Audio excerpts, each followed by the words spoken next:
Bonjour à tous, bienvenue sur le canal des Flammes Jumeaux. Je suis Mathieu et j'ai le grand plaisir de vous proposer dans cette capsule le deuxième volet du triptyque que je consacre à l'influence de Neptune en Poisson, qui est pour moi le responsable de l'aventure Flammes Jumelles que nous partageons, la plupart d'entre vous et moi, sur ce canal. Neptune en Poisson, c'est ce qui crée l'aventure Flammes Jumelles. Et cette aventure, en fait, je la décompose en 3 dimensions qui s'imbriquent l'une dans l'autre, comme des poupées russes finalement. La première, c'est la dimension cosmique, donc c'est l'objet de la capsule numéro 1, que j'appelle le phénomène Flammes Jumelles, qui est le niveau transpersonnel de cette aventure, et qui donc est le versant humanitaire.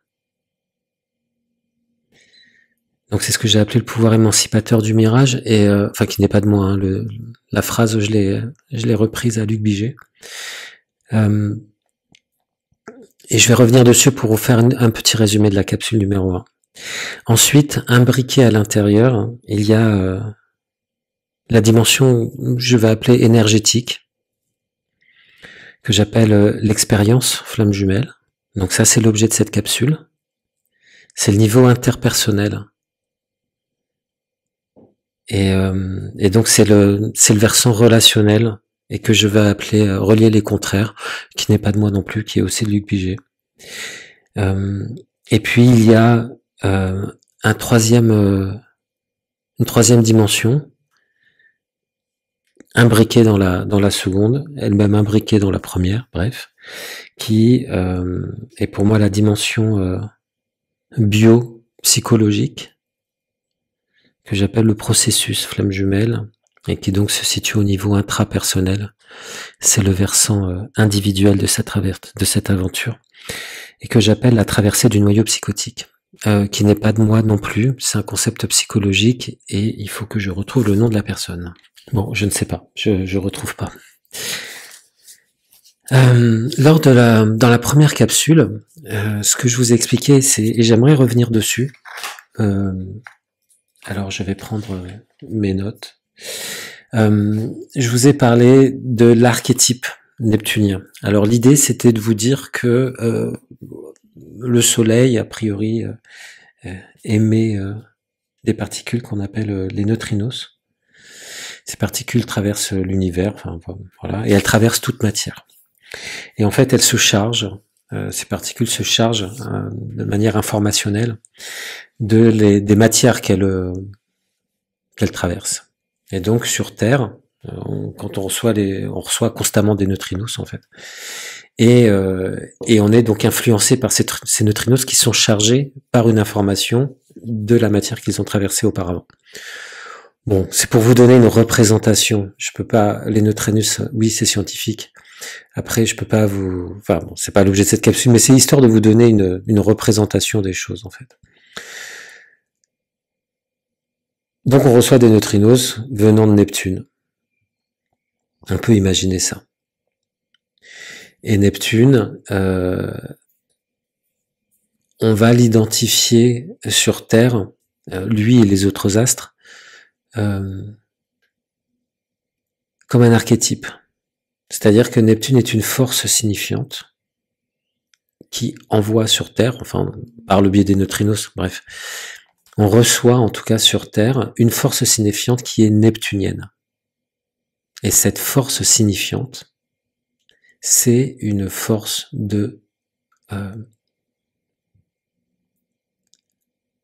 c'est une force de connexion à quelque chose de plus grand que nous, et qui nous permet de nous libérer. C'est pour ça que le titre de la première capsule s'appelle le pouvoir émancipateur du mirage. C'est que cet archétype neptunien, c'est le fait de croire en quelque chose qui nous dépasse, qui n'existe pas, mais qui nous permet d'évoluer en conscience.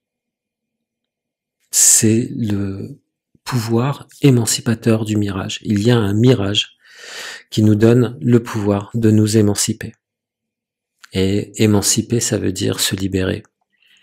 Il y avait un autre terme, se libérer, qu'est-ce que j'avais encore? S'affranchir. Et s'affranchir. Et ça, c'est l'archétype neptunien. C'est la force signifiante neptunienne qui crée ça sur Terre et qui nous donne ce pouvoir-là. Ce pouvoir de créer, de croire en quelque chose qui n'existe pas pour nous permettre d'évoluer en conscience. J'allais dire, c'est fondamental de comprendre ça.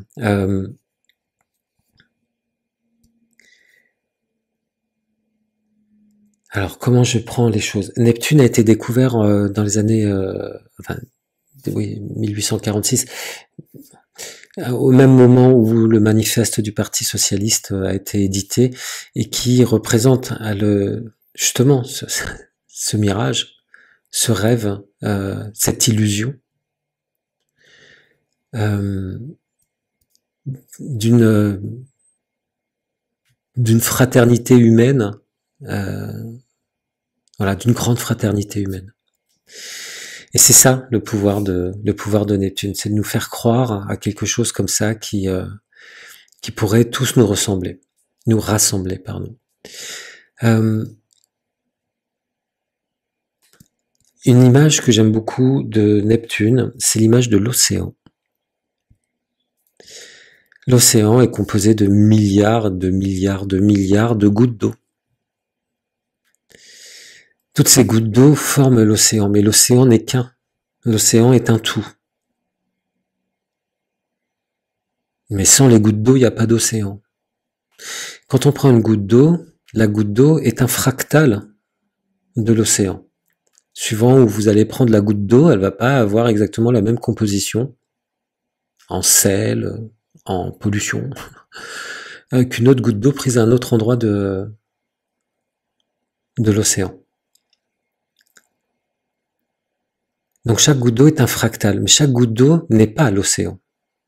C'est un fractal de l'océan. Et Neptune, c'est cette idée-là d'un tout qui est un, mais qui est composé d'un milliard de choses, un milliard, je sais pas quoi, enfin autant qu'on veut, de fractales,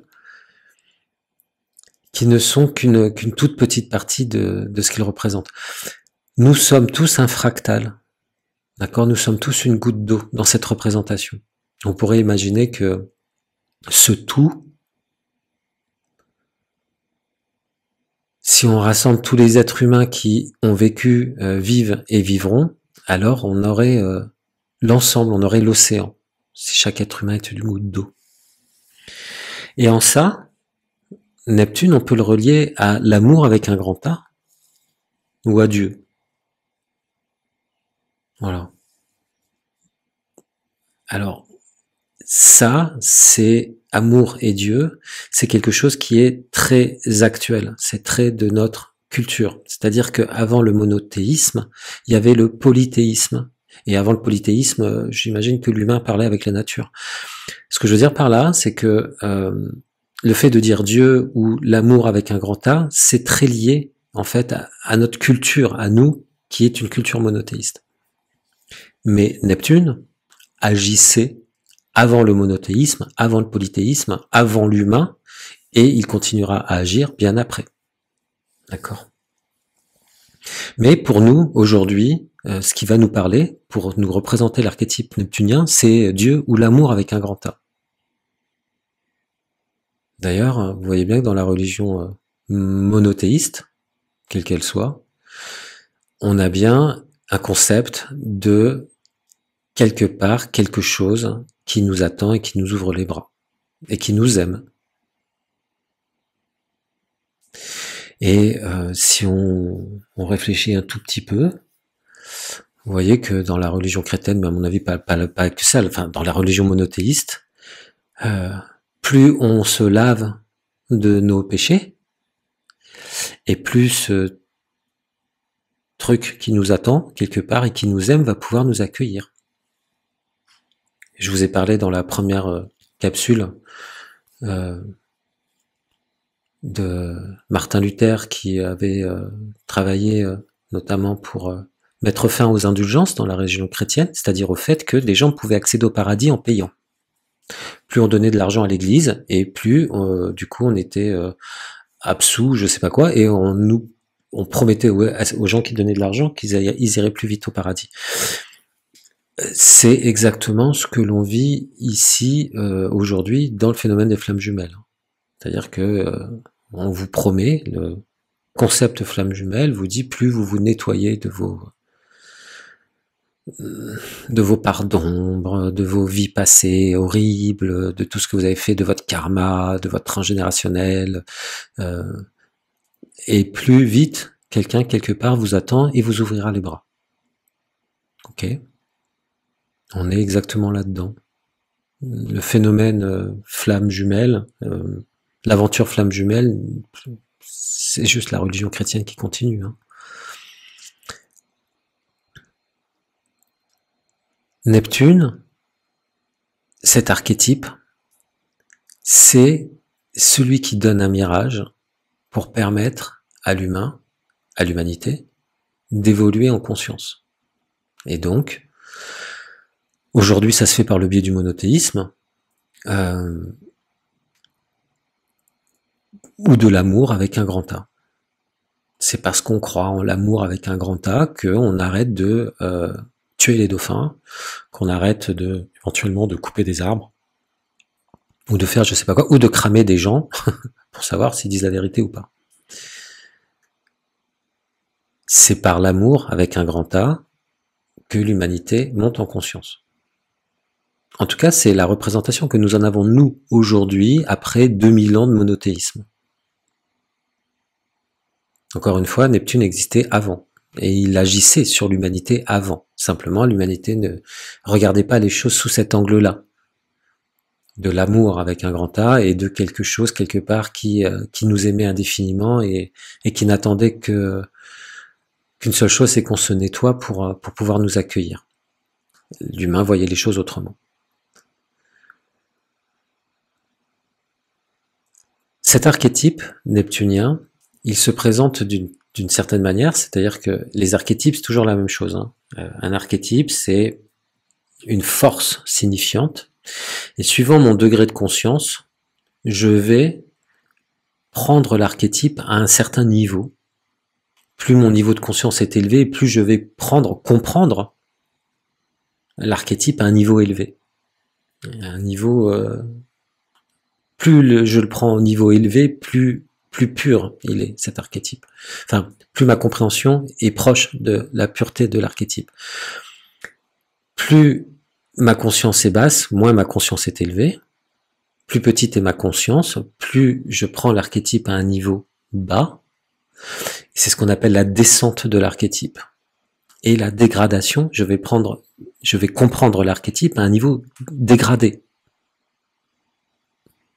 Donc l'archétype neptunien, si on prend juste l'archétype de neptunien, si on le réfère au monothéisme, à l'amour avec un grand A qui nous attend quelque part, choper l'archétype d'une manière très dégradée, c'est les croisades, c'est-à-dire je pars avec mon épée, et je vais découper la tête et les corps de tous ceux que je croise pour convertir le peu qui restera. Ça, l'archétype, il est très dégradé quand je le prends là. À côté de ça, comme je vous expliquais, prendre l'archétype à un niveau beaucoup plus élevé, en fait, c'est par exemple cette histoire de Jeanne Guyon, où je vous expliquais, où cette femme disait à un moment donné, mais en fait, je me rends compte que si je fais silence à l'intérieur de moi, alors je peux me rapprocher beaucoup plus de de Dieu en fait, et je n'ai finalement pas besoin de faire tant de prières que ça, et de me contraindre à des tas de choses pour m'en approcher et pour le transmettre. Donc là, on a une femme qui chope l'archétype à un niveau assez élevé et qui dit aux gens, non, non, mais en fait, il n'y a pas besoin d'être soumis. On peut contacter cette énergie, on peut contacter cette force signifiante en faisant silence à l'intérieur de soi. Et ça, c'était en 1680. Donc cet archétype neptunien, on peut pas le prendre comme ça. L'archétype neptunien, n'importe quel archétype, hein, mais l'archétype neptunien, on peut pas le prendre tel que il est coloré par une énergie qu'on appelle une énergie conscience. Et cette énergie, en astrologie, on l'appelle un signe du zodiaque. Et actuellement, depuis 2012, l'archétype neptunien est coloré par l'énergie conscience des poissons, du signe des poissons. Alors, je prends 30 secondes pour regarder un peu mes notes. Ce qu'il faut que je vous dise, j'aurais dû regarder avant. Il est coloré. Bon, je vais, avant de parler de la coloration, je vais de nouveau redéfinir cet archétype neptunien, parce qu'il y a un exemple qui est très sympa, c'est le cinéma. Le cinéma est neptunien. Parce que quand vous allez au cinéma et que vous voyez quelque chose, en fait, rien de ce que vous avez vu et de ce que ça vous a fait vivre à l'intérieur de vous, rien n'a existé réellement. Et j'aime beaucoup ça dans le cinéma, c'est que quand vous voyez par exemple une conversation entre deux personnages, alors pendant qu'il y en a un qui parle, la caméra est sur l'un, quand l'autre parle, la caméra est sur l'autre, et très certainement qu'en fait la scène a été tournée, les acteurs n'étaient même pas l'un en face de l'autre, et peut-être sûrement qu'en plus ça s'est même pas passé le même jour. Il y en a un qui a tourné la scène d'un côté un jour, et l'autre qui a tourné la scène d'un autre côté un autre jour. C'est ça le cinéma, et c'est ça Neptune, c'est-à-dire cette illusion qui nous fait vivre des choses et qui nous permet de nous émanciper. Alors, cet archétype s'exprime en poisson dans le signe, est coloré par le signe des poissons. Cette force signifiante, elle est colorée par le signe des poissons, ce qui nous permet à nous, humains, de la choper, en fait, et de la vivre comment dire, de la vivre d'une forme évolutive. C'est-à-dire que c'est pas juste, vous voyez, le soleil brille, par exemple, alors voilà, le soleil brille, il brille et point.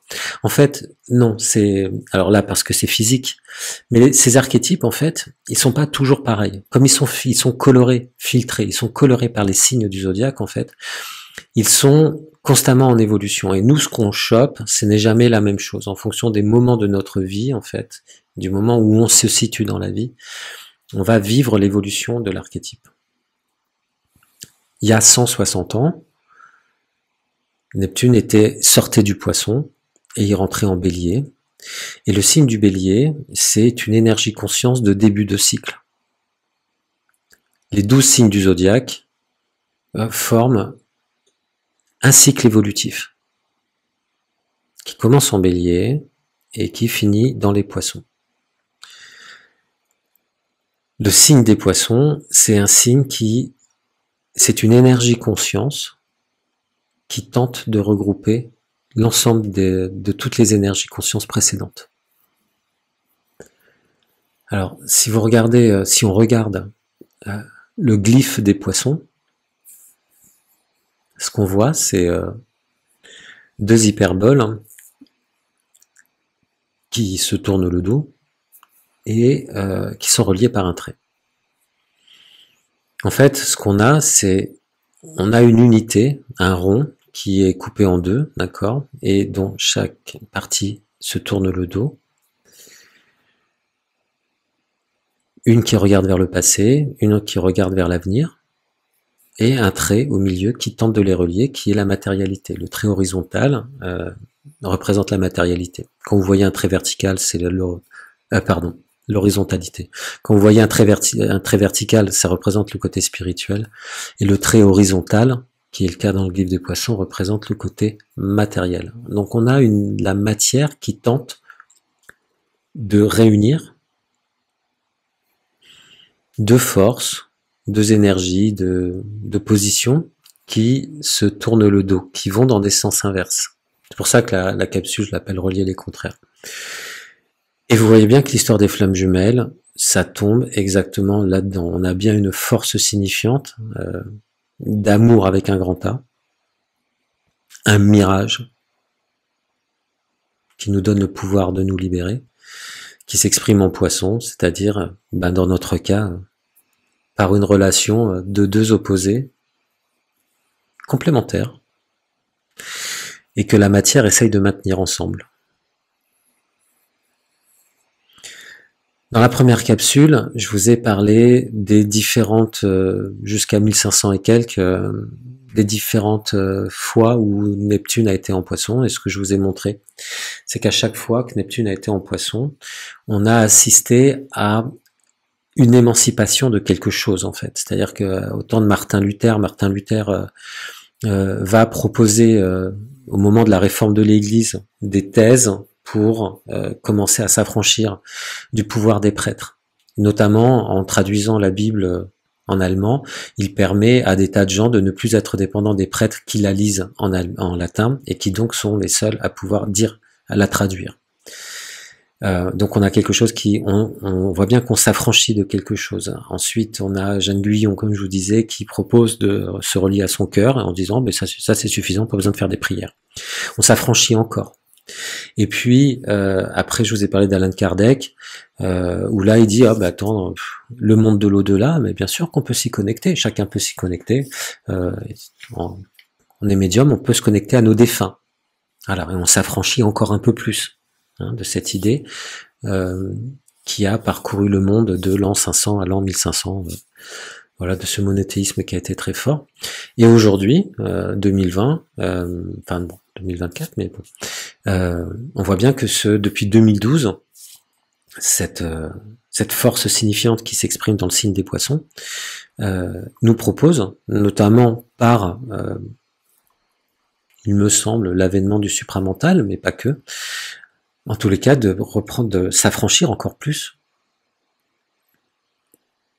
se libérer d'une emprise, en l'occurrence dans notre cas de l'Église, et de revenir à quelque chose de beaucoup plus autonome, puisqu'aujourd'hui on parle de mon soi supérieur, mon être supérieur, etc. C'est-à-dire que moi seul, je sais et j'ai besoin en gros, de personnes pour savoir où aller ou quoi penser.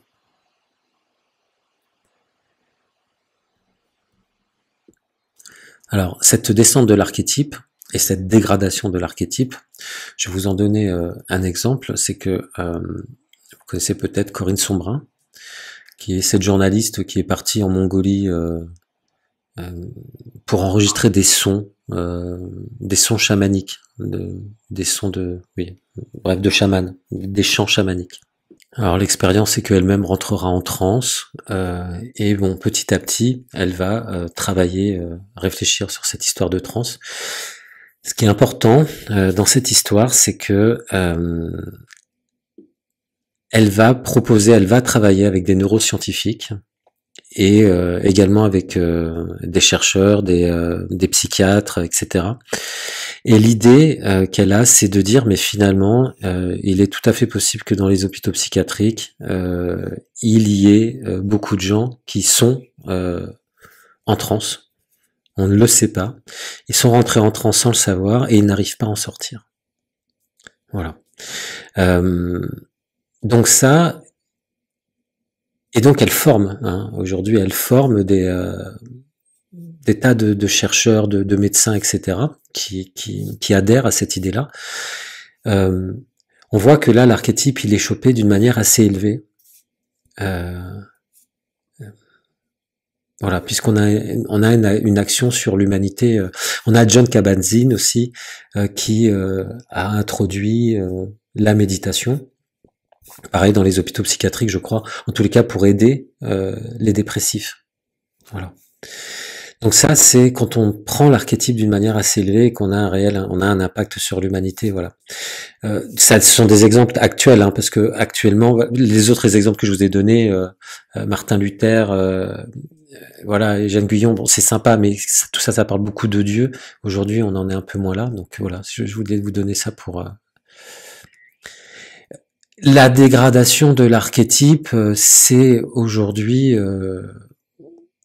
c'est des choses qui sont très très basiques. Ce sont des personnes qui, alors parce que l'archétype, il faut qu'il touche tout le monde en fait. Donc plus le niveau de conscience est bas et plus le résultat a moins d'impact sur l'humanité. Voilà. Le fait que ça se passe dans le signe des poissons, que Pluton soit dans le signe des poissons est quelque chose de fondamental parce que le signe des poissons, déjà, alors en astrologie, on dit que Neptune est maître des poissons. Cette énergie conscience des poissons, comme je vous l'ai dit, c'est une énergie de fin de cycle.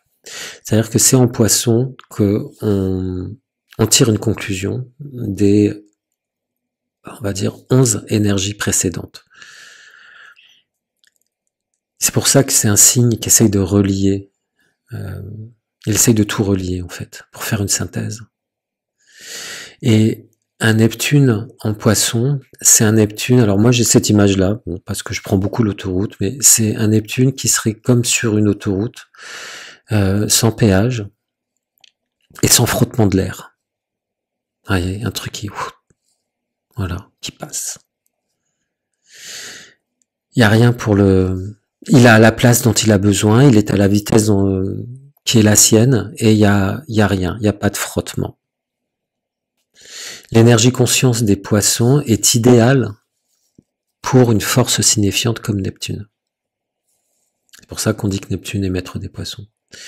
Ce sont deux choses différentes, la planète, l'astre et le signe, mais quand Neptune se retrouve en poisson, il y a quelque chose qui glisse. Hein. Voilà. Je parle pas d'exaltation, je dis pas que Neptune est amplifié. Neptune n'est pas amplifié en poisson. C'est juste qu'il a sa place. Et donc, on peut se choper l'archétype d'une manière sans aspérité. Et c'est ce qui se passe tous les 160 ans. Quand Neptune est en poisson, l'humanité fait un bond. Un bond de conscience. Un saut de conscience. L'autre fois, je parlais de saut quantique. Mon ami Marc m'a dit, peut-être c'est plutôt un saut de conscience. Effectivement, c'est certainement plus un saut de conscience. Et comme vous l'avez pu l'entendre dans les deux autres, dans la précédente capsule, mais c'est bien par cette idée de l'amour avec un grand A. Alors, autant de Jeanne Guyon et de je ne me souviens plus, et de Martin Luther, on parle de Dieu. Aujourd'hui, on parle de l'amour avec un grand A. C'est la même chose, hein, c'est l'archétype neptunien. Bien. Le fait que ce soit en poisson, les poissons, comme je vous ai dit, c'est un signe qui tente de tout canaliser en fait. C'est pour ça qu'on assiste beaucoup à beaucoup de gens qui canalisent. Alors c'est pareil, en fonction de leur degré de conscience, ils vont canaliser tout ou n'importe quoi et remettre en question ou pas ce qu'ils canalisent. Ce qui fait qu'il y a des gens, en fait, ils se parlent dans leur tête et ils disent que c'est une canalisation. D'autres gens canalisent vraiment une voix, mais ils pensent que c'est... La voix dit « je suis Métatron ». Alors la personne dit « ah, message de Métatron ». Et d'autres se disent « ouf, pas sûr ».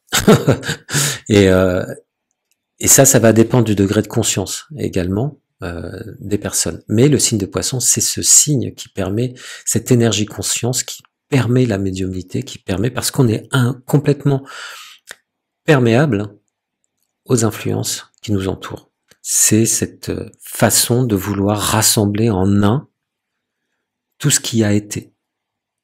Le passé, le présent, comme dans le glyphe, dans la matière, d'essayer de prendre tout ce qu'il y a eu auparavant depuis le début du cycle. C'est ça, cette énergie conscience des poissons. Donc voilà. C'est pour ça qu'il y a autant de personnes qui canalisent et qu'on voit vraiment tout et n'importe quoi. C'est dans l'air du moment. Alors, à titre d'exemple, une énergie conscience poisson qui a un niveau de conscience assez bas.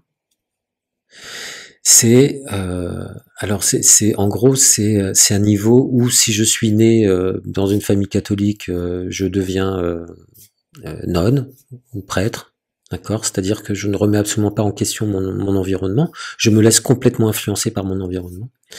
Si je suis né dans la rue, je deviens prostituée, voilà.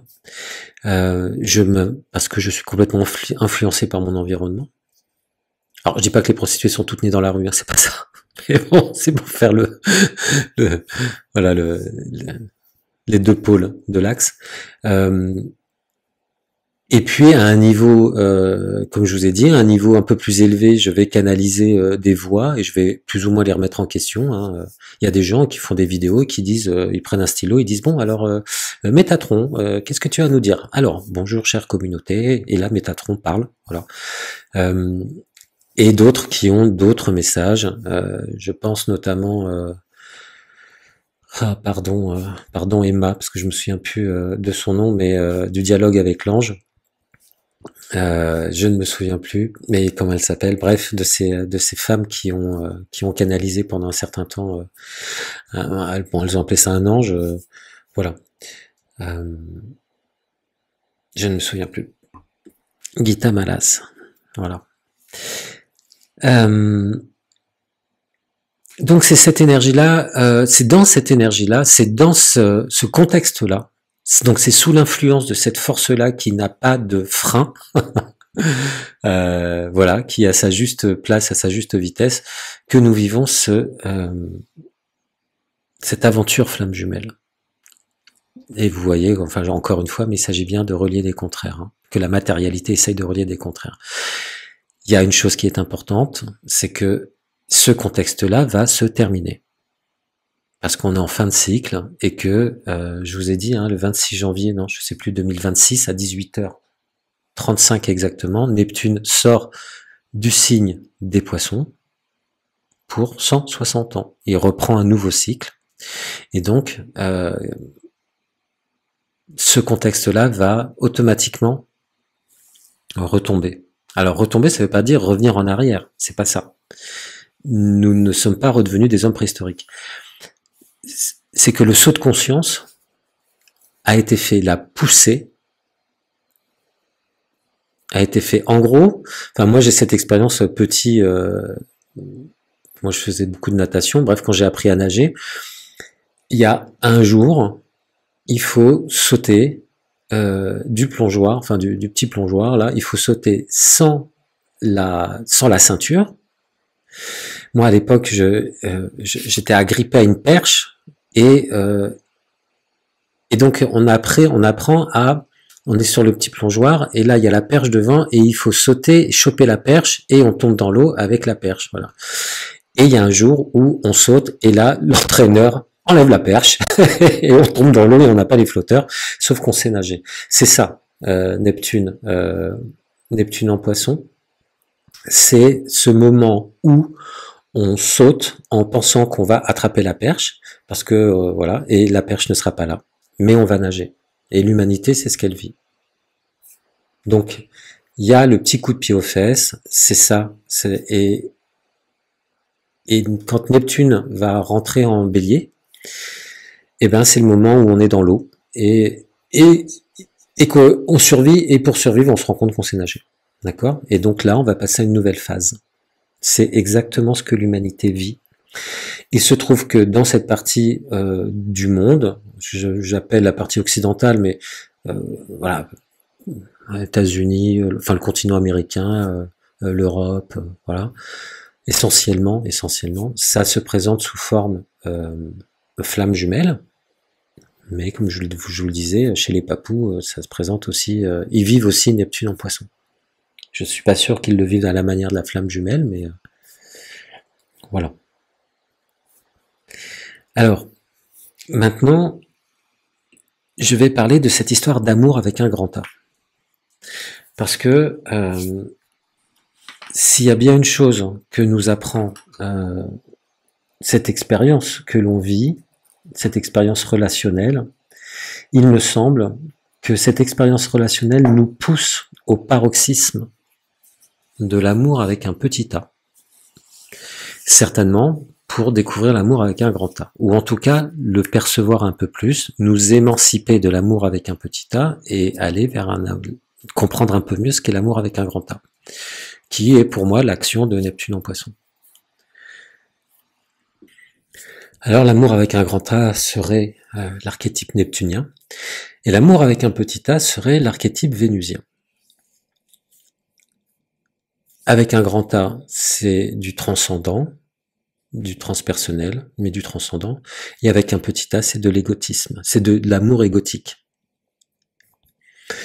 En astrologie, on dit d'ailleurs que Neptune dissout Vénus. Vénus est la goutte d'eau, et quand on la met dans l'océan, la goutte d'eau, elle est dissoute, et elle devient l'océan. Neptune dissout Vénus, on dit aussi Neptune dissout l'ego. Okay, la goutte d'eau, quand elle est dans l'océan, il n'y a plus de goutte d'eau. Elle fait partie du tout. Elle n'est plus elle. C'est le tout qui existe. Entre les deux, entre Vénus et Neptune, on va avoir toute une gradation en fait. C'est pas l'un ou l'autre. D'accord. Alors pour la petite histoire, parce que j'aime bien, je trouve ça parlant, mais vénal et vénérien sont deux mots dont la racine est Vénus. C'est intéressant. Donc vous voyez qu'on est quand même sur quelque chose qui n'est pas forcément très très très joli et qui a bien un rapport avec l'ego. Alors, l'amour vénusien,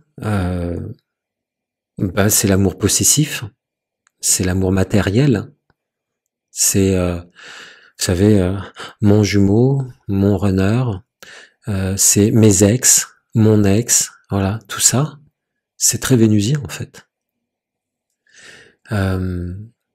L'amour vénusien, c'est j'aime les belles matières, j'aime les belles voix, j'aime les beaux corps, j'aime les pattes, j'aime mon chien, j'aime bien aller à la plage, j'aime me mettre du parfum, j'aime être bien habillé, j'aime les beaux spectacles, j'aime danser, vous voyez, ce genre de choses. Bon, peut-être qu'il y a des trucs qui sont pas exactement, mais moi je crois que je suis aussi quand même. J'aime le plaisir. J'aime le plaisir. Je t'aime parce que tu m'aimes. Tout ça, c'est l'amour vénusien. Vous voyez qu'on n'est pas dans l'amour neptunien. C'est pas l'amour avec un grand A. C'est pas Dieu, si on peut remplacer amour par Dieu.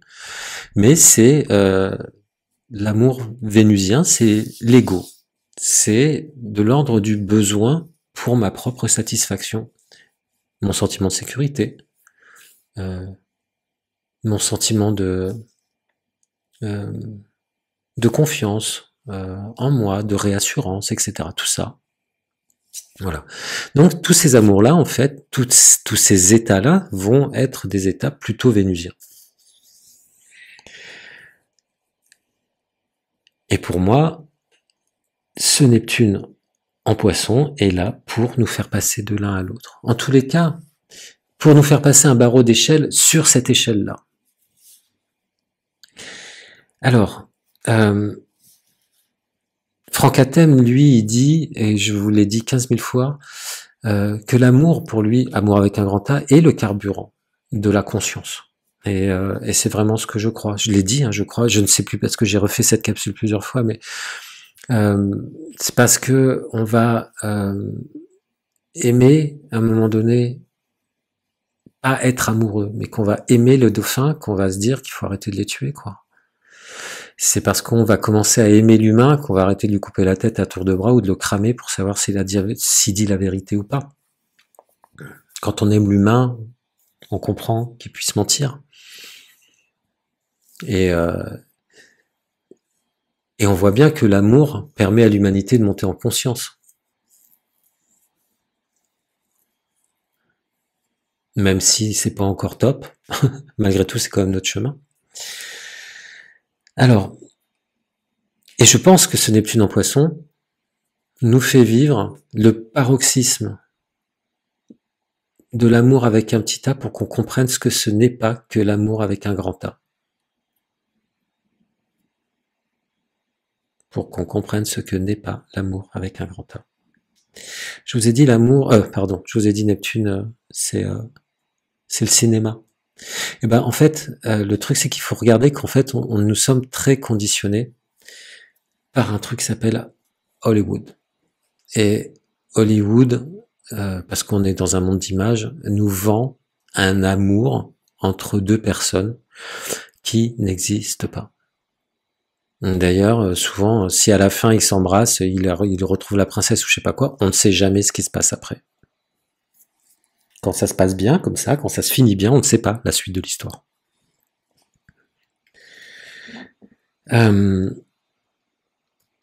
Alors, ce que je vais vous proposer maintenant, je ne sais pas trop comment prendre le truc. Ce que j'avais envie de dire, c'est que il n'y a pas que les flammes jumelles, il n'y a pas que l'égrégore flamme jumelle qui vit Neptune en Poisson. Tout le monde le vit, je vous l'ai dit tout à l'heure, mais je pense à mon amie Estelle qui m'a parlé, qui m'a montré des vidéos d'un type qui s'appelle Paco Mtielman. Si ça peut vous intéresser d'aller voir ce qu'il fait, ça s'écrit Thie2LEMANT. Et ce type a fait justement une recherche. Il a écrit un livre qui s'appelle Sycomore, Sycamour. Et il parle de son sycamour, c'est-à-dire de son amour malade, de cet amour qui l'a rendu malade. Et c'est une histoire de flamme jumelle, sauf qu'il n'y a pas les termes flamme jumelle, il n'y a pas les termes âme, enfin je crois pas, bon j'ai pas lu le livre, mais d'après ce que j'ai compris dans les vidéos. Par contre lui, il a fait un lien avec Hollywood. Et vous voyez, comme je vous ai dit tout à l'heure, le cinéma, Neptune, bon voilà. Donc il a fait un lien avec Hollywood et notre conditionnement sur ce qui est censé notre représentation de l'amour. Donc si ça vous intéresse, allez voir, c'est formidable. Et voilà, il y a pas mal de vidéos où il intervient sur YouTube. Je vais vous montrer une liste de mots qui m'a été transmise par mon amie Sylvie, que je remercie énormément parce que ça m'a permis de bien travailler sur ce sujet. Alors je vais pas y passer des heures, mais je vais quand même vous la lire, pour ceux qui regardent pas spécialement l'écran. Ce sont des termes qui définissent différents types d'amour. C'est essentiellement issu, je dis essentiellement, à mon avis, je les ai pas tous vérifiés, mais je pense que c'est 100% issu de la réflexion grecque. Mais vous allez voir que ce sont 10 termes, et ces 10 termes fonctionnent comme une gradation, en fait, où on part de l'amour bêtement vénusien, tout en bas, ou peut-être, bon, peut-être pas vénusien, c'est peut-être scorpion, enfin bon. Et on monte jusqu'à l'amour plutonien tout en haut. Et c'est très intéressant de regarder ça parce que nous, dans notre dans cet égrégore flamme jumelle, dans ce concept flamme jumelle qui nous est vendu et qui est répété et répété et répété par des tas de personnes, on nous propose qu'un seul type d'amour, comme je vous l'ai dit, qui est une pâle copie de la religion chrétienne qui dit quelqu'un quelque part vous aime et vous attend à partir du moment où vous allez, grâce notamment à l'argent, vous nettoyer et vous purifier suffisamment. Or ça, cet amour promis n'existe pas. Alors là, je vais rentrer dans quelque chose qui est beaucoup plus pragmatique. Et pour commencer, donc, je vais parler de ces grecs, en tout cas de ces termes grecs. Alors voilà, la liste. Donc, vous avez tout en bas, porneia, l'amour appétit, je te mangerai, je t'aime comme une bête. Voilà, donc porneia, pornographie, hein, c'est simple. Ensuite, potos. Alors celui-là, je l'aime bien parce que à l'époque actuelle, salut poto, je trouve que c'est rigolo, quoi. Donc potos, l'amour besoin. Tu es tout pour moi, j'ai besoin de toi, je t'aime comme un enfant. Ensuite, on a la mania, le pâté, donc bon, maniaque, pathétique. Hein. L'amour passion, je t'aime passionnément, je t'ai dans la peau, tu es à moi, rien qu'à moi, je t'aime comme un fou, je ne peux pas me passer de toi. Là, ça parle un peu des flammes jumelles quand même, je trouve. Ensuite, on a l'éros, l'amour érotique, je te désire, tu me fais jouir, tu es belle, tu es beau, tu es jeune. Donc ça parle aussi des flammes jumelles, ça pas mal. Hein. Le potos aussi. Après, on a la philia. L'amour amitié, je te respecte, je t'admire, j'aime ta différence. Voilà, on commence déjà à avoir un niveau un peu plus neptunien. Je suis bien sans toi. Je suis mieux avec toi. Tu es ma meilleure amie, j'aime être avec toi, tu me fais du bien. Vous voyez, là, on est en train de monter un petit peu en gradation. On quitte un petit peu le monde des flammes jumelles malgré tout. Hein. Ensuite, on a storgé, l'amour tendresse. Je suis meilleur que moi-même quand tu es là. J'ai beaucoup de tendresse pour toi. Je suis heureuse que tu sois là. L'harmonia, l'amour harmonie. Que c'est beau la vie quand on aime. Nous sommes bien ensemble. Avec toi, tout est musique, le monde est plus beau. Le noia, l'amour dévouement. J'aime prendre soin de toi. Je suis au service du meilleur de toi-même. Le charisme, l'amour célébration. Je t'aime parce que je t'aime, c'est une joie, c'est une grâce d'aimer et de t'aimer. Je t'aime sans condition, je t'aime sans raison. Et l'amour agapé, l'amour gratuit, l'amour qui fait tourner la terre, le cœur humain et les autres étoiles. Ce n'est pas seulement moi qui aime et qui t'aime, c'est l'amour qui aime en moi. Voilà. Quand on écoute toutes les vidéos, vous voyez, je vous disais, ça c'est plutôt flamme jumelle, c'est quand on écoute toutes les vidéos de comment répondre à son runner, si ça là, enfin bon, tous ces trucs-là, vous voyez, on est plutôt en bas de la liste en fait. Ce qui est intéressant avec cette liste, c'est ce concept-là de se dire qu'avant le monothéisme, il y avait une représentation de des états amoureux en fait, ou plutôt des différentes manières ou des différents niveaux d'amour. Ce que j'aime bien aussi dans cette liste, c'est qu'il n'y a pas le mot amour. Parce que nous, dans notre culture, on ne sait pas dire autre chose que amour. Alors, amitié. Mais, et après, alors on dit, oui, non, je t'aime beaucoup, ou je t'aime bien, je t'aime un peu, je t'aime comme un fou. Voilà. Mais c'est toujours la même chose, en fait. On est complètement cadenassé par notre vocabulaire. Vous savez, je vous l'ai dit plusieurs fois, le langage structure la pensée. C'est-à-dire que je pense comme je parle. Et si je n'ai que très peu de vocabulaire, alors je ne peux pas développer ma pensée. J'ai besoin d'avoir un maximum de vocabulaire pour pouvoir penser large. Le problème de cette religion monothéiste, avec cette histoire d'amour, avec un grand A où il y en a qu'un et c'est celui de Dieu, le problème c'est que du coup on est complètement limité en termes de réflexion. Les Grecs n'avaient pas ce problème-là. Ils pouvaient réfléchir plus large sur les sentiments humains et donc du coup sur le relationnel qu'ils peuvent avoir avec un autre humain, avec une chose ou avec l'univers. Donc, ce que je veux vous montrer avec cette liste, c'est que cet amour qui est vendu par le concept flamme jumelle, votre amour, votre autre, vous savez, ça c'est votre jumeau, voilà. Mais on vous vend quelque chose qui n'existe pas en fait, parce qu'on n'est pas capable de le définir. Alors, oui, il y a quelque chose avec cette autre personne, et ça, je vais vous en parler, vous proposer une façon de voir les choses maintenant. Mais ce truc de parler que du mot amour nous laisse quand même dans une forme de frustration qui est assez déplaisante, puisque dans la matière, ça ne se réalise pas. Et moi qui ai écouté énormément d'histoires de flammes jumelles, je vois bien qu'il n'y a pas deux histoires similaires, même si aujourd'hui les fins sont toutes les mêmes, c'est-à-dire que l'autre il fait sa vie avec quelqu'un d'autre, les personnes, quand elles racontent leurs sentiments, quand elles parlent de ce qu'elles éprouvent, c'est jamais exactement la même chose. Et on a un mal de chien, tout le monde a un mal de chien à exprimer ce qu'il ressent. Alors, peut-être je vais apporter un petit peu d'eau à votre moulin à ce niveau-là, et je vais vous parler maintenant de design humain. Il y a un truc qui est très intéressant dans le design humain, c'est justement le travail qui a été fait sur l'amour. Alors, je vais vous donner les bases, non, la base de la base de la base de la base du design humain. C'est-à-dire que je vais vous donner très peu de choses. C'est pas un cours sur le design humain. Donc, je vous donne juste quelques éléments comme ça pour vous mettre un contexte. Ensuite, je vais vous parler de cette histoire d'amour dans le design humain, de vous montrer comment le design humain voit l'amour.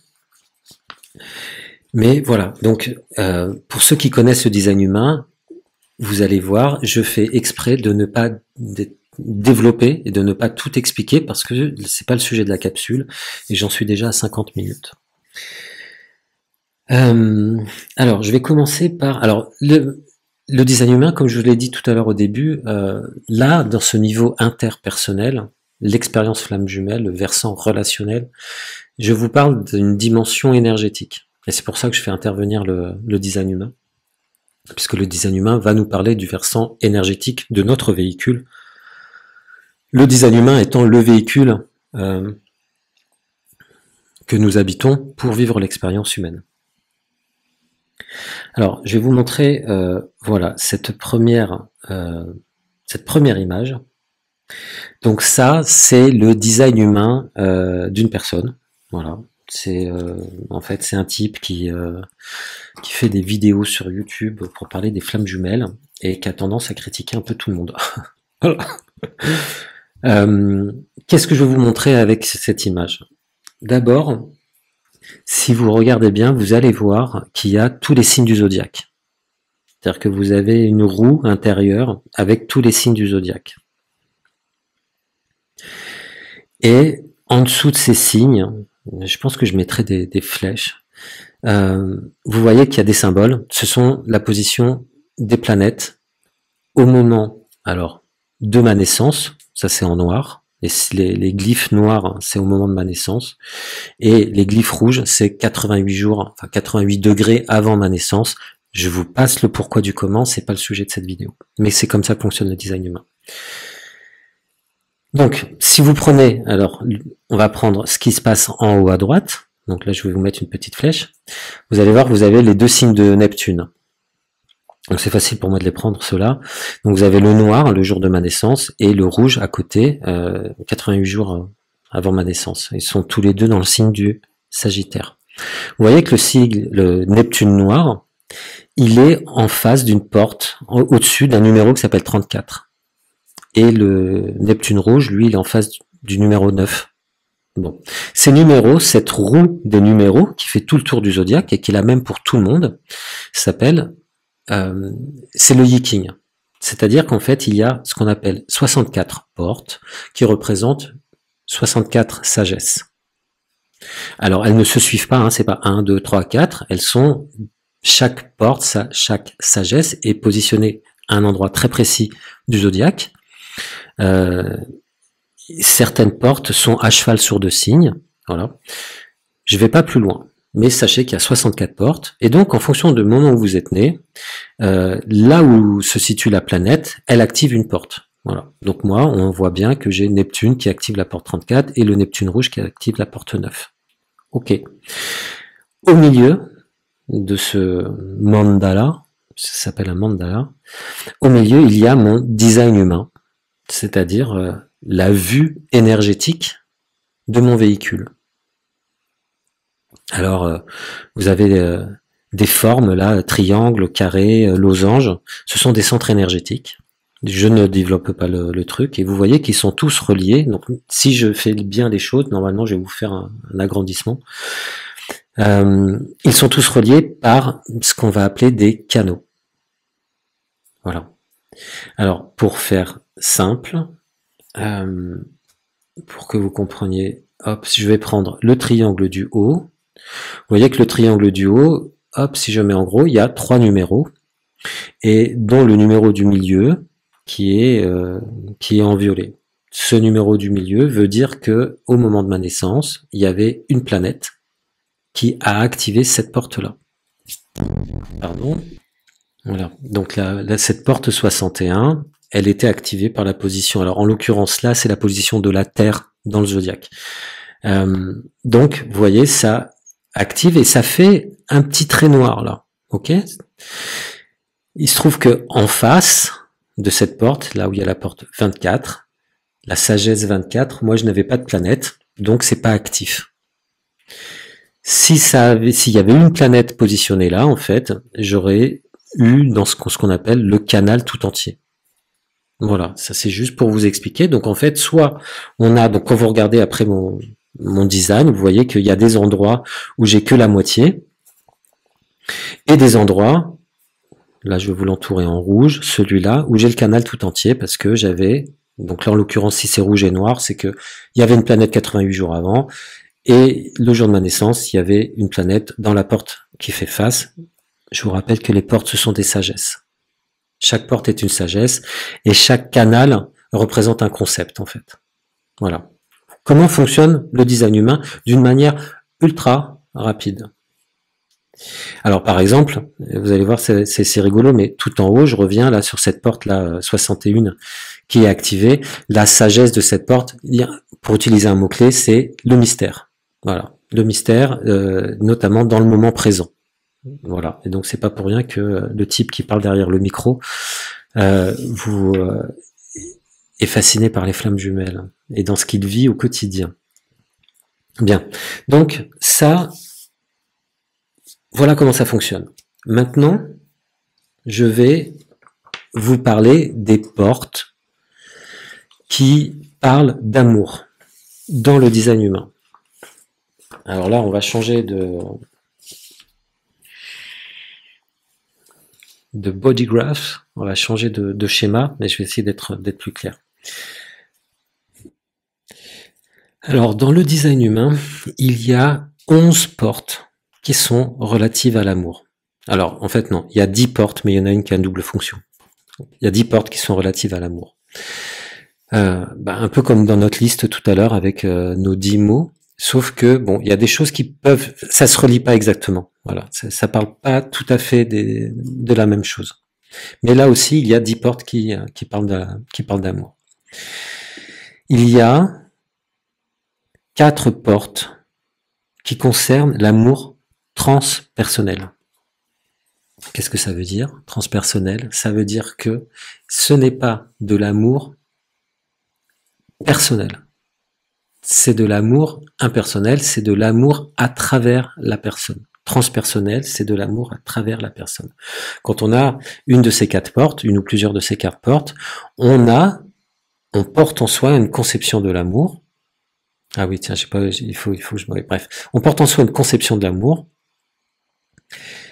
mais qui n'est pas l'amour de l'autre, pour ce qu'il est. C'est l'amour à travers l'autre. Dans le design humain, donc je vous ai dit, si j'ai une porte qui est activée, c'est parce que j'avais une planète. Ça veut dire quoi? Ça veut dire que je vais avoir une manière fixe d'aimer. Donc là, c'est 4 sagesses d'amour, 4 manières fixes d'aimer. Si je n'ai pas ces portes-là, si elles sont blanches, ça veut dire qu'en fait, je n'ai pas de manière fixe. Cette sagesse, je ne la possède pas. Mais ce que va nous expliquer le design humain, c'est que si quelqu'un est à côté de moi et qu'il a cette sagesse-là, alors à son contact, je vais apprendre cette sagesse-là. Je ne sais pas si c'est le bon moment pour vous dire ça. Alors, comment je vais faire? Ok, je vais le faire avec le premier exemple. Donc là, on a 4 portes qui parlent d'amour transpersonnel. Je vais vous parler de la première. Comme ça, vous allez voir les différents types d'amour dont le design humain parle. Comment le design humain voit ça, en fait. On est sur quelque chose d'énergétique. Alors, pardon, mais j'ai perdu ma petite liste. Voilà, parce que je connais pas tout par cœur. Alors moi j'ai cette porte là, par exemple la porte 25. Alors je vais prendre ça pour vous expliquer. J'ai cette porte 25 qui est active chez moi. Ça c'est, enfin bon, on appelle ça une place pour l'amour. C'est les personnes. Alors c'est l'amour des prêtres ou des prêtresses. C'est-à-dire que on aime. Donc je vous ai dit c'est transpersonnel. On aime à travers les autres. Les prêtres, les prêtresses n'aiment pas leurs ouailles pour la personne qu'elles sont. Elles aiment leurs ouailles parce que ce sont des Elles aiment à travers elles, en fait, elles aiment quelque chose de plus grand. D'accord? Donc c'est ça, donc là, le terme c'est une place pour l'amour. Donc moi j'ai ça qui est fixe chez moi. Ça veut dire qu'en gros, je fais partie de ces personnes qu'on dit affectueuses, parce que j'aime un peu tout le monde en fait, mais pas parce que les gens sont comme ils sont. Je les aime parce que je suis fait comme ça en fait. Hein, d'accord, c'est une programmation, c'est un câblage énergétique. Si je suis à côté de quelqu'un qui n'a pas cette porte-là, alors cette personne en fait, elle va ressentir ça et elle va le ressentir à l'intérieur d'elle comme si ça lui appartenait. Elle va amplifier ma capacité à aimer les autres. Voilà. Et quand je ne serai plus à côté d'elle, cette capacité va partir. Elle n'aura plus cette énergie à l'intérieur d'elle, mais elle aura l'expérience. Et c'est à force d'avoir l'expérience qu'on finit par apprendre. Donc il y a des gens comme moi qui ont cette porte fixe, c'est-à-dire que moi je l'ai tout le temps, je suis né avec, et je vais mourir avec. Et ceux qui ne l'ont pas vont l'apprendre dans leurs expériences de vie, soit parce que des gens comme moi vont se mettre à côté d'eux, ça peut être un enfant, un mari, un parent, un voisin, qu'ils voient souvent, un ami, enfin que sais-je, ou alors parce que, c'est le côté un peu touchy du truc, parce que en ce moment, il y a une planète qui passe dans la porte 25 et qui active l'ensemble de la porte 25 dans l'ensemble de l'humanité. Il faut bien comprendre que quand le soleil est à un endroit précis, s'il est à l'endroit d'une porte 25, l'humanité tout entière, la porte 25 est active dans l'humanité tout entière. Mais c'est transitoire. Quand le soleil avance et change de porte, alors hop, ça désactive et ça va activer une autre porte pour l'humanité tout entière. Ok ? Donc voilà, comme ça j'en ai profité pour faire d'une pierre deux coups. Donc voilà, cette porte 25, une place pour l'amour. Donc c'est du transpersonnel. La porte qui est en dessous, cette porte-là qui s'appelle la 46, c'est l'amour du corps. Donc c'est l'amour du corps. Donc c'est aimer le corps, c'est aimer la forme en fait. Donc encore une fois. C'est transpersonnel, c'est-à-dire que c'est pas lié à la personne, à ce qu'elle est, c'est lié à la forme qu'elle a. Donc moi c'est pareil, j'ai aussi cette porte-là.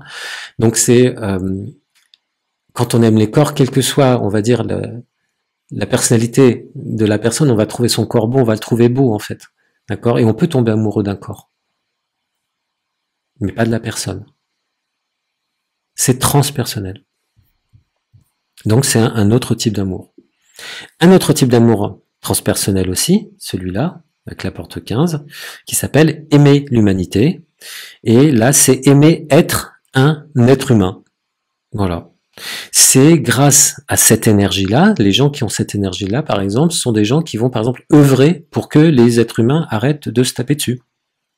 C'est des gens qui vont pouvoir, par exemple, créer des lois, je sais pas, je dis n'importe quoi, mais interdire le port d'armes, genre de trucs, pour que les humains ne se tuent plus. Parce que ce sont des gens qui ont cette capacité d'aimer l'humanité et qui aiment être un être humain. Donc c'est encore du transpersonnel. Hein. Et la dernière porte transpersonnelle, cette porte 10, c'est aimer être vivant. Heureux d'être en vie. Voilà, donc c'est encore un autre type d'amour. Et on peut se connecter à des gens, on peut être en lien avec des gens parce que on aime être en vie et donc être en interaction avec quelqu'un d'autre. Mais on va pas aimer l'autre personne pour ce qu'elle est. Mais on va l'aimer parce qu'elle est vivante en fait. Ou on va s'aimer à travers elle aussi, puisque c'est du transpersonnel. Donc voilà, donc là je vous ai décrit quatre types d'amour. Quatre premiers types d'amour.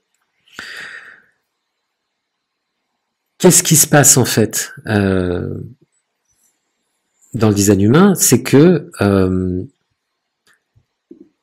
je vous ai dit soit on avait une planète à un endroit et la planète en face, et dans ce cas-là on possède le canal, soit on va vivre, on va rencontrer des gens, en fait on va attirer des gens ou être attiré par des gens qui ont la porte en face. Et on va vivre ce qu'on appelle une connexion électromagnétique. Vous voyez là, la personne elle avait la porte 15. Comme elle avait la porte 15, elle va attirer ou être attirée, mais là c'est plutôt qu'elle va attirer à elle quelqu'un qui a la porte 5. Et la personne qui a la porte 5 va être attirée par quelqu'un qui a la porte 15. Et on va avoir une connexion électromagnétique. Et on va vivre quelque chose de l'ordre de l'amour, on va vivre ce canal-là, et quand ces deux personnes restent ensemble, alors elles activent cette énergie-là. Et elles se sentent amoureuses. Simplement, comme je vous l'ai dit tout à l'heure, ces portes-là, ces 4 portes d'amour-là, ce sont des amours transpersonnels. Donc pour celui qui a les portes en face, il ne sera pas aimé pour qui il est. D'accord ? C'est important. Parce que un couple qui se forme avec une de ces portes-là uniquement, il y en a un qui risque d'être un petit peu malheureux. Tout dépend de là où il en est sur son travail avec l'ego. Mais il ne va pas se sentir aimé pour qui il est. Quand on a l'amour du corps, celui qui est en face va être aimé parce qu'il a un beau corps. Alors après, ça peut suffire. Et puis, le design humain, vous avez vu, il y a des tas d'autres canaux, etc. On peut s'entendre pour des tas de raisons, en fait. Mais, voilà. Ensuite, on a les 6 autres portes qui sont des portes d'amour personnel.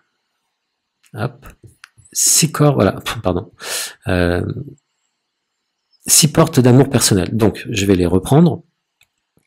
Alors, c'est vrai que je ne l'ai pas dessiné, mais cette porte 10, elle peut être aussi d'un amour personnel, et c'est ce que je vous ai dit tout à l'heure, avec cette porte 10, c'est quand c'est d'un côté transpersonnel, on a le fait d'aimer être vivant, mais quand c'est d'un effet personnel, on a le fait de s'aimer soi à travers l'autre. Donc ça veut dire que là, je vais me connecter à quelqu'un, si quelqu'un a la porte en face, une des portes en face, on va être connecté, et moi, ce qui va se passer, c'est que c'est par l'autre que je vais pouvoir m'aimer. C'est parce que l'autre est connecté à moi que du coup je m'aime. Et vous connaissez ces amours-là. Très certainement que, ou vous en avez une idée, parce que vous avez été en contact, si vous l'avez pas, vous avez été avec des gens qui l'ont, et vous avez vu ce que ça fait, vous connaissez l'expérience, ou vous l'avez vous-même, et vous savez très bien de quoi je parle en fait. Et il n'y a rien de mal là-dedans. C'est purement mécanique. Vous avez cette porte-là, la porte 44, qui est la porte du succès dans l'amour en fait. Les gens qui ont cette porte-là, c'est des gens qui vont être amoureux parce que l'autre avec qui ils sont, ça va leur donner du succès dans la vie. Alors quand je dis succès, ça veut dire que leur vie va bien. Quand ils sont ensemble, alors ça fonctionne pour eux. Donc ils vont être amoureux parce que ça fonctionne quand ils sont ensemble. Là, il ne s'agit pas du corps, il ne s'agit pas de s'aimer soi, il ne s'agit pas... il s'agit tout simplement de « Ah, mais quand on est ensemble, notre vie réussit, on a du succès. Donc on a intérêt à être ensemble. » La porte suivante, la porte 40, c'est une porte où là, il s'agit pour la personne qui a ça de mériter l'amour. L'amour se mérite.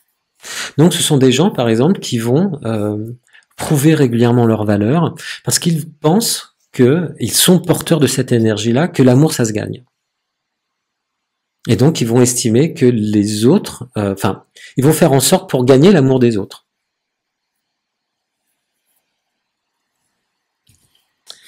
Vous avez ensuite cette porte-là, que je connais bien, puisque je l'ai, qui s'appelle raffiner, raffiner l'amour. C'est-à-dire que quand on a cette porte-là, en gros, c'est, on va dire à l'autre, si l'autre est connecté en face, on va lui dire, tu devrais faire ça, tu pourrais t'améliorer là-dessus, c'est parce que je t'aime que je te le dis. Donc vous voyez, et notamment quand on est coach, c'est bien pratique, mais c'est une façon d'aimer les gens que de leur montrer comment s'améliorer. Ensuite, on a cette porte-là qui est un rêve d'un amour. En fait, cette porte-là, c'est la porte qui pense, la sagesse qui pense que l'amour c'est du désir. Et que donc, il n'y a pas d'amour sans sexe.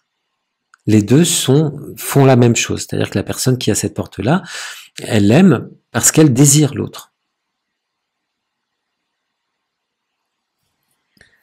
On a ensuite cette porte-là qui est l'amour est une lutte. Enfin, ça s'appelle l'amour et intention, mais l'amour est une lutte avec un but. C'est la manière d'aimer, la conception de la personne, de l'amour de la personne, c'est que l'amour est une lutte. La lutte, c'est l'amour. Et puis pour terminer, vous avez cette porte-là, qui est l'amour éternellement indécis, c'est-à-dire que pour la personne, aimer, c'est ne pas savoir. Sa façon d'aimer, c'est de ne pas savoir si elle aime ou pas. Donc le design humain nous présente comme ça toutes ces façons d'aimer qui sont des connexions énergétiques. Alors, j'ai fait des tas de dessins, mais alors je me souviens plus de comment j'ai organisé les choses. Ces connexions d'amour, elles ne sont pas que amoureuses. Ces connexions d'amour, elles fonctionnent également dans les amitiés.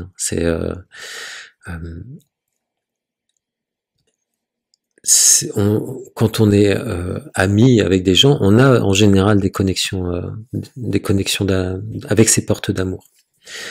Ce qui va fonctionner entre deux personnes, en amour, en amitié, ce qui va fonctionner, c'est quand un a une porte d'amour et que l'autre a la porte en face.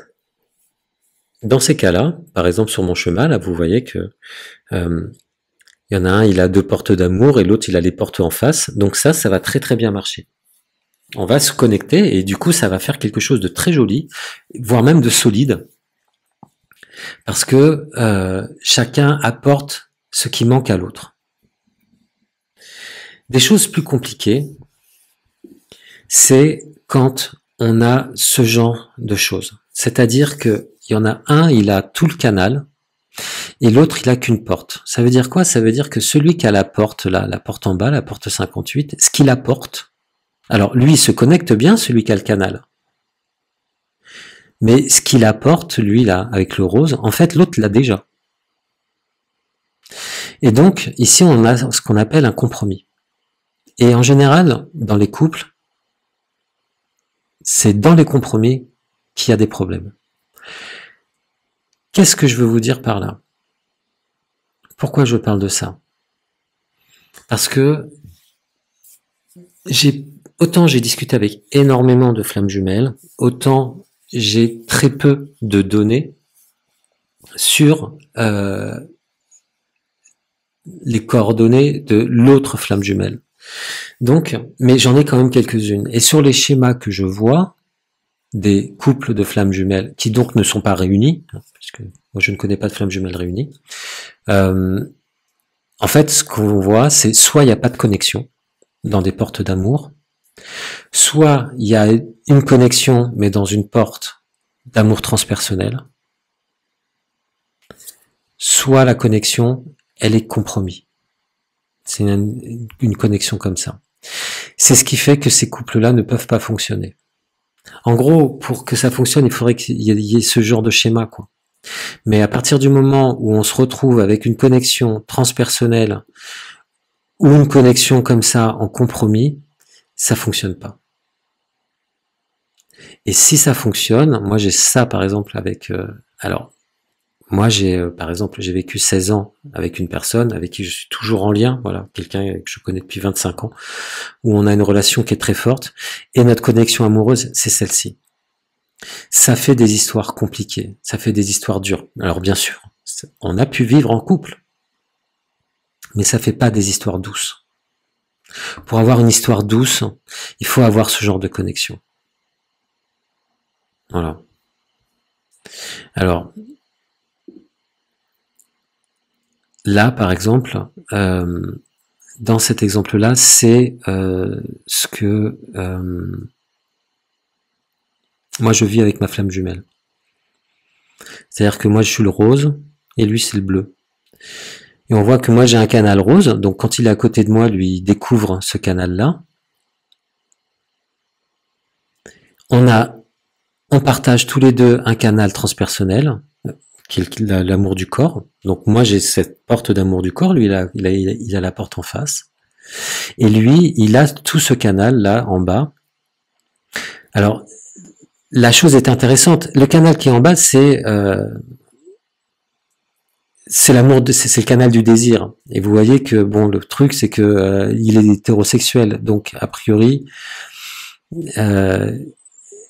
pour lui, l'amour et le désir, ça va ensemble. Étant hétérosexuel, il n'a pas de désir pour moi, bah, donc notre histoire, elle peut pas aller bien loin, quoi. Et vu que la seule porte que l'on partage est une porte de transpersonnel, d'amour transpersonnel, on peut pas faire grand chose avec ça, en fait. C'est pas ce qui fait qu'on va faire une vie de couple, et qu'on va construire des choses ensemble.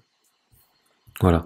Et chez les flammes jumelles, on voit beaucoup ou ça, ou des compromis. Alors maintenant, je voudrais vous parler d'autre chose, toujours par rapport au design humain. C'est que quand je fais la liste, moi, je regarde tous mes amis, ce que je vois, c'est que je me connecte en fait à des gens qui ont 80% de mes amis ont une porte qui me manque. En fait, je me connecte à eux par une porte. Donc ça veut dire que je suis attaché à des gens qui ont une porte particulière. Voilà. Et c'est comme ça qu'on fonctionne, une porte dont on a besoin. Alors, dans mon cas, en fait, ce qui se passe, c'est que j'ai, vous voyez, j'ai deux groupes ce qui est rose. Voilà, j'ai des groupes de centres énergétiques. Donc j'ai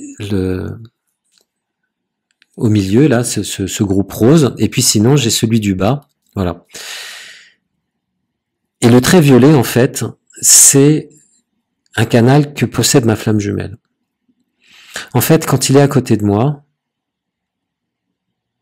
je suis relié.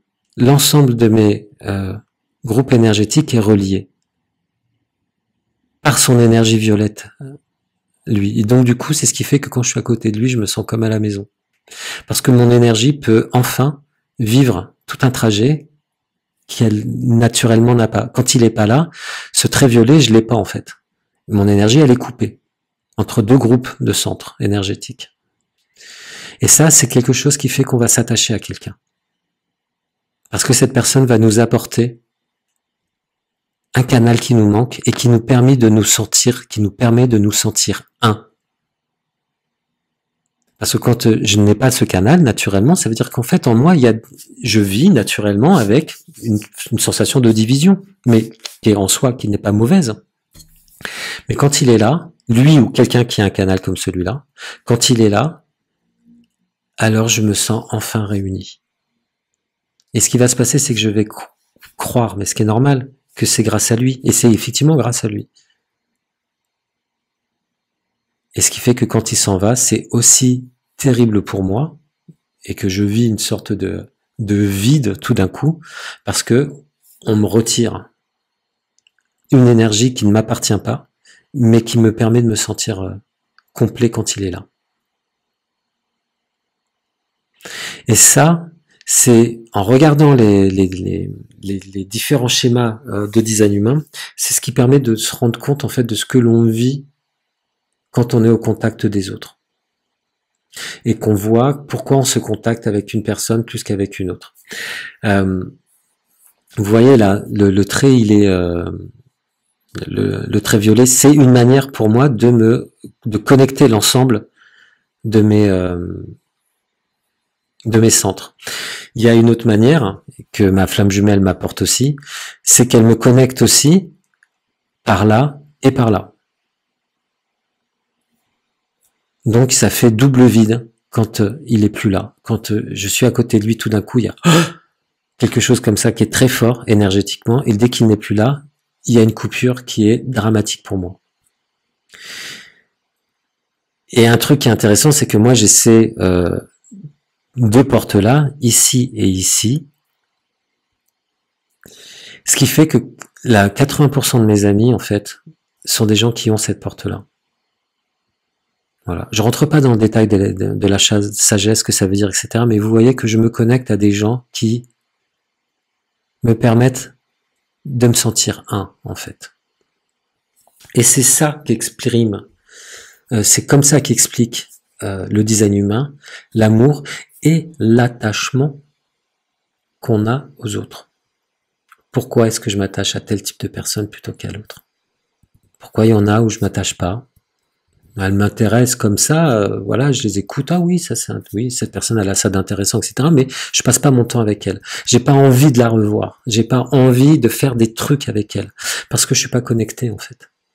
Énergétiquement, je suis pas connecté. Et donc, les histoires de flammes jumelles qui donc ne fonctionnent pas pour une raison neptunienne, hein, c'est-à-dire un mirage qui nous permet de nous émanciper, qui nous donne le pouvoir de nous émanciper.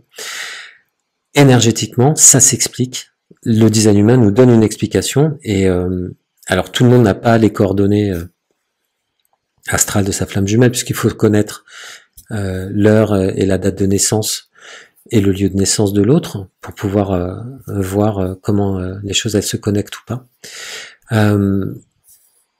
Mais on voit que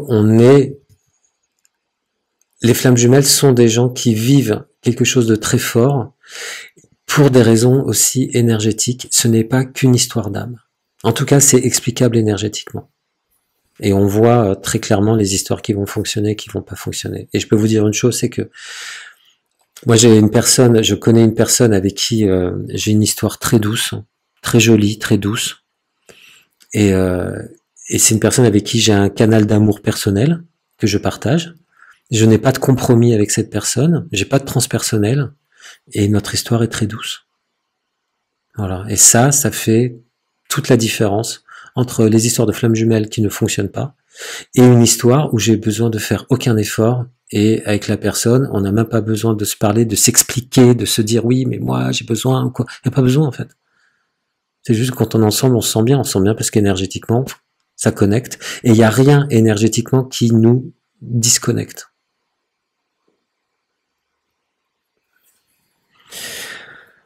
Voilà tout ce que je voulais dire dans cette capsule à propos de ce que je vais appeler l'amour qui n'existe pas, c'est-à-dire l'amour hollywoodien.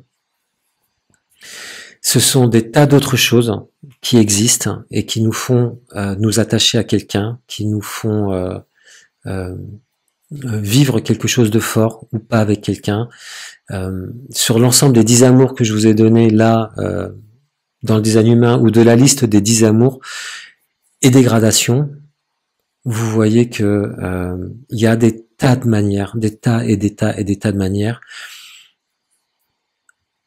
Ce que nous vend le concept flamme jumelle, moi j'aime bien cette histoire de d'âme divisée en deux,